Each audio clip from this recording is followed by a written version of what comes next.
Social Security Administration now saying it will not come after you for mistakes made a decade ago. But that news comes too late for a Pasco County man who lost his tax refund because of a mistake made back in 1978. Our Jackie Calloway is taking action for you with what you can do if this happens to you. Jackie? Well, imagine losing your tax refund without warning. It's happened to thousands of consumers across the country.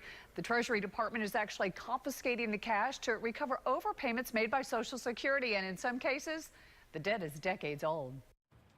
Like so many across the country, Chad Biggs never saw it coming. When we realized that the Social Security Administration had taken our money, we felt like that we were robbed. Chad was just a child when his dad passed away in the early 70s.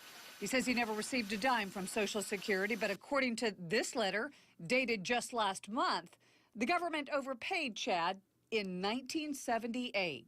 And it certainly didn't come to me. In the letter, the government claims it notified Chad about the overpayment 30-plus years ago. What they said was that it was an overpayment from 1978.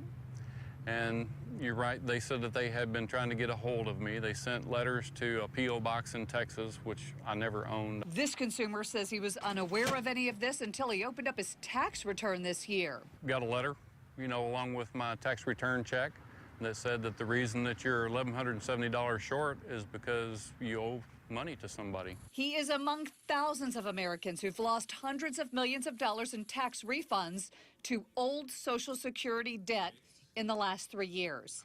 Just last month, the government announced an immediate halt to further referrals to recover debts to the agency that are 10 years old and older.